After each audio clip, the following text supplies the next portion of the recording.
नमस्कार दोस्तों, मैं आशु आपका स्वागत करता हूं हमारे YouTube channel digital study point में। तो दोस्तों आज के हम अपने इस लेक्चर में, जो कि हमारे दोस्तों पॉलिटी का 18वां लेक्चर है। दोस्तों हमारी पॉलिटी लगभग दोस्तों अप्रॉक्सीमेट दोस्तों कंप्लीट हो चुकी है। अब दोस्तों कुछ ही टॉपिक्स रह गए हैं, लगभग 5 से 7 टॉपिक ही रह गए हैं, फिर हमारी पॉलिटी कंप्लीट हो जाएगी। दोस्तों यदि आपको पुरानी वीडियोस नहीं देखी हैं तो ऊपर आई बटन पर दोस्तों पॉलिटी की प्ले लिस्ट मिल जाएगी और ज्योग्राफी की भी मिल जाएगी। तो दोस्तों आप वहां से देखकर उसे फॉलो कर सकते हैं। और दोस्तों इसमें हमें क्या करना है, दोस्तों हाई कोर्ट के बारे में पढ़ना है। दोस्तों हम किस पार्ट 6वीं का पढ़ रहे हैं। दोस्तों पार्ट 6वीं में हमने दोस्तों क्या क्या पढ़ लिया। दोस्तों एग्जीक्यूटिव बॉडीज़ को हम पढ़ चुके हैं। दोस्तों क्या क्या होता है एग्जीक्यूटिव बॉडी में, दोस्तों काउंसिल ऑफ मिनिस्टर और गवर्नर। इस प्रकार दोस्तों हमने एग्जीक्यूटिव बॉडी पढ़ ली है। फिर दोस्तों लेजिस्लेटिव में हमने लेजिस्लेटिव पढ़ ली। अब हम कब वहाँ पहुँच गए हैं दोस्तों, लेजिस्लेटिव में क्या आता है दोस्तों, विधानसभा और विधान परिषद और गवर्नर। फिर इसके बाद दोस्तों जुडिशरी में आता है हाई कोर्ट। तो आज हमें दोस्तों हाई कोर्ट को पढ़ना है, फिर हमारा पार्ट 6 कंप्लीट हो जाएगा। चलिए आगे बढ़ते हैं। दोस्तों हाई कोर्ट की बात करें तो दोस्तों एक उच्च न्यायालय एक राज्य में स्थित होता है। दोस्तों एक एक मतलब एक स्टेट में एक ही उच्च न्यायालय हो सकता है। और दोस्तों यह जरूरी नहीं है कि हर राज्य का एक उच्च न्यायालय स्थित हो। दोस्तों हमारे जो देश है, हमारे देश में दोस्तों कितने उच्च न्यायालय हैं दोस्तों, पहले 24 थे, अब कितने हो गए हैं दोस्तों, हाई कोर्ट 25 हो चुके हैं अब हाई कोर्ट।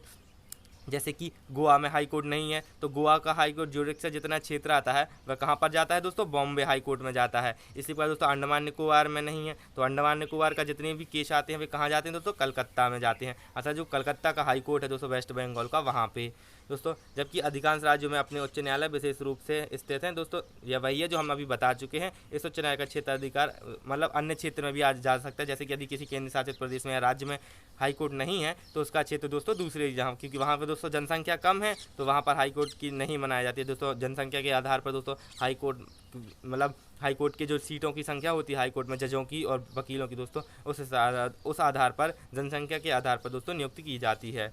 आगे बढ़ते हैं, नेक्स्ट बात करते हैं।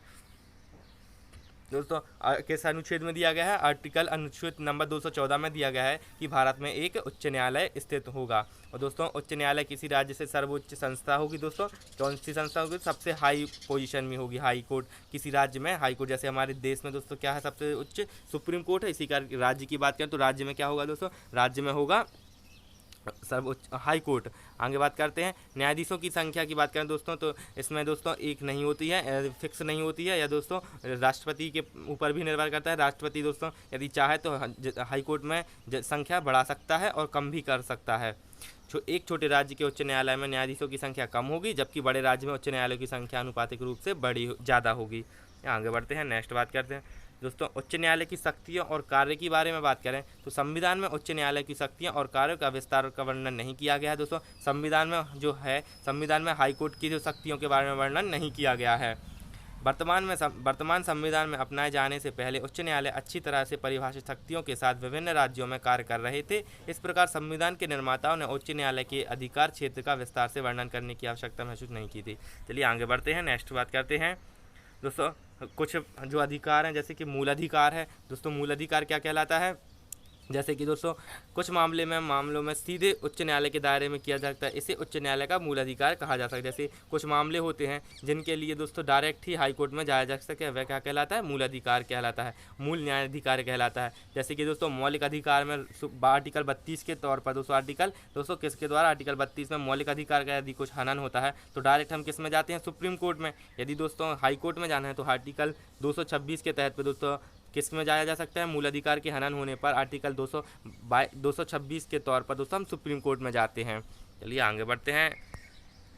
दोस्तों रिकॉर्ड की अदालत की बात करें दोस्तों तो क्या कहलाता है, उच्च न्यायालय एक कोर्ट ऑफ रिकॉर्ड है। इसके निर्णय सभी अधीनस्थ न्यायालयों के लिए बाध्यकारी होंगे, अर्थात कि जितने भी दोस्तों सेशन कोर्ट होते हैं, जो छोटे डिस्ट्रिक्ट लेवल के कोर्ट होंगे, इनके लिए दोस्तों मैंडेटरी होंगे। यदि कुछ सुप्रीम हाई कोर्ट से यदि कोई दोस्तों ऑर्डर पास होता है, यदि हाई कोर्ट का दोस्तों कुछ भी ऑर्डर है, यदि वर्डिक्ट है तो वह दोस्तों मान्य होगा और इसके लिए दोस्तों बाध्यकारी अर्थात मैंडेटरी होंगे। किसके लिए, सबऑर्डिनेट जो कोर्ट होंगे उनके लिए दोस्तों मानना। ये दोस्तों हम क्वालिफिकेशन की बात करें तो दोस्तों क्वालिफिकेशन में सबसे पहले दोस्तों उच्च न्यायालय होने के लिए भारत का नागरिक होना चाहिए। दूसरा दोस्तों हाई कोर्ट का जज बनने के लिए इसके अलावा 10 साल के लिए दोस्तों वकील रहना चाहिए उसी हाई कोर्ट में। किसमें दोस्तों, हाई कोर्ट में यदि 10 साल तक वकील है तो वह क्या बन सकता है, हाई कोर्ट का जज बन सकता है। उच्च न्यायालय के न्यायाधीशों के लिए कोई न्यूनतम आयु नहीं निर्धारित की गई है दोस्तों, इसके लिए कोई भी न्यूनतम आयु निर्धारित नहीं है।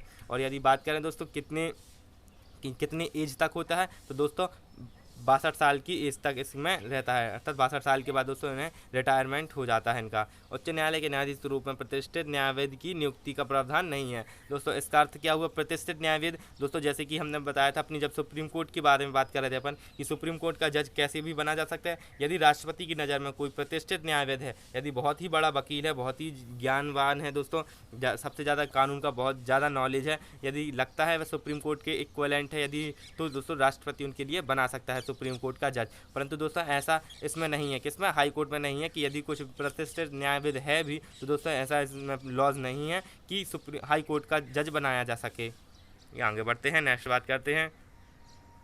नेक्स्ट है दोस्तों कार्यकाल और वेतन की बात करें तो दोस्तों इसका कार्यकाल कितना होता है, उच्च न्यायालय का एक न्यायाधीश तब तक पद धारण कर सकता है जब तक कि वह 62 वर्ष की आयु पूरी ना कर ले। दोस्तों कितनी, 62 वर्ष की आयु पूरी करने पर 62 वर्ष होती है। और सुप्रीम कोर्ट में कितनी होती है, सुप्रीम कोर्ट में 65 वर्ष तक की आयु में होता है, अर्थात 65 वर्ष की आयु के बाद इस पद से स्थानांतरित होना पड़ेगा।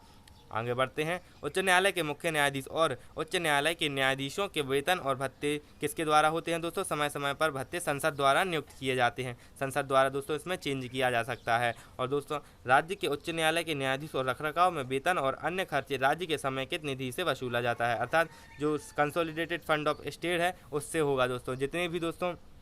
जितने भी वेतन होंगे, भत्ते कहाँ से दिए जाएंगे, कंसोलिडेटेड फंड ऑफ स्टेट से, अर्थात राज्य की जो समेकित निधि है उससे दिए जाएंगे। और दोस्तों जितने भी सेंट्रल के एम्प्लॉयमेंट होते हैं तो सेंट्रल के जितने भी होंगे उनके लिए कहाँ से मिलता है, कंसोलिडेटेड फंड ऑफ इंडिया से मिलता है, अर्थात CFI से उनके लिए मिलता है। और दोस्तों यहाँ ये क्या है दोस्तों, CFS है, इनके लिए मिलता है। और दोस्तों यदि पेंशन की बात करें कि सेवानिवृत्ति पर उच्च न्यायालय के न्यायाधीशों की पेंशन, दोस्तों यदि उनके पेंशन की बात करें तो पेंशन कहाँ से मिलेगा दोस्तों, पेमेंट मिलेगी उनके लिए कंसोलिडेटेड फंड ऑफ स्टेट से, और पेंशन मिलेगी दोस्तों कहाँ से, कंसोलिडेटेड फंड ऑफ इंडिया से, अर्थात CFI से। चलिए आगे बढ़ते हैं, नेक्स्ट बात करते हैं। नेक्स्ट है दोस्तों मुख्य न्यायाधीश की नियुक्ति। दोस्तों मुख्य न्यायाधीश की नियुक्ति किसके द्वारा होती है, दोस्तों उच्च न्यायालय के मुख्य न्यायाधीशों की नियुक्ति राष्ट्रपति द्वारा होती है। और दोस्तों किस की सलाह पर, दोस्तों मुख्य न्यायाधीशों के राज्यपाल की, दोस्तों राज्यपाल के परामर्श से अन्य न्यायाधीशों की नियुक्ति राष्ट्रपति, राज्यपाल और उच्च न्यायालय के मुख्य न्यायाधीशों के द्वारा की जाती है। आगे बात करते हैं दोस्तों, उच्च न्यायाधीश को यदि उसको हटाना है हाई कोर्ट के जज को, तो हटाएंगे कैसे दोस्तों, यदि उच्च न्यायालय के एक न्यायाधीश को केवल दुर्व्यवहार या अक्षमता क्या है दोस्तों, जैसे कि कुछ डिसीजन नहीं ले पा रहा है दोस्तों, यदि दुर्व्यवहार कर दिया है दोस्तों, दुर्व्यवहार करना है, जिसका व्यवहार अच्छा नहीं है तो उस स्थिति में दोस्तों उसको हटाया जा सकता है। और केवल उसी तरीके से जिसमें सर्वोच्च न्यायालय के न्यायाधीशों को हटाया जाता है, अर्थात इम्पीचमेंट के द्वारा, अर्थात महाभियोग के द्वारा ही उसे हटाया जा सकता है। आगे बढ़ते हैं, नेक्स्ट बात करते हैं। नेक्स्ट है न्यायाधीशों का स्थानांतरण। दोस्तों हमें बताना है न्यायाधीशों का स्थानांतरण कैसे होता है। उच्च न्यायालय के न्यायाधीशों का स्थानांतरण राष्ट्रपति के द्वारा किया जा सकता है दोस्तों, यदि इस हाई कोर्ट से उस हाई कोर्ट में यदि न्यायाधीश इस तरह, जैसे जबलपुर का जो हाई कोर्ट है, जबलपुर हाई कोर्ट से दोस्तों यदि इलाहाबाद के हाई कोर्ट में चेंज करना है तो कैसे चेंज करेंगे दोस्तों, राष्ट्रपति के द्वारा किया जा सकता है। भारत के मुख्य न्यायाधीश जिनकी राय सर्वोच्च न्यायालय के वरिष्ठतम न्यायाधीशों द्वारा बनाई गई है। उच्च न्यायालय के मुख्य न्यायाधीश जहां से स्थानांतरित होना है और उच्च न्यायालय के मुख्य न्यायाधीश जहां को स्थानांतरित होना है, इन दोनों के दोस्तों सलाह मशवरा से राष्ट्रपति इनको चेंज कर सकते हैं। चलिए आगे बढ़ते हैं। तो दोस्तों यह थी आज की वीडियो। यह वीडियो आपको कैसी लगी आप कमेंट बॉक्स में बताइए। दोस्तों यदि वीडियो को पसंद आए तो इसे लाइक करिए, शेयर करिए और हमारे चैनल को सब्सक्राइब करिए। थैंक्स फॉर वॉचिंग दोस्तों। और यदि आपको वीडियो पसंद आए तो हमारे वीडियो को प्लीज़ लाइक और हमारे प्लेलिस्ट को दोस्तों फॉलो कर सकते हैं। और दोस्तों चैनल पर विजिट करके आप ज्योग्राफी और पॉलिटी की भी प्लेलिस्ट को फॉलो कर सकते हैं। Thanks for watching.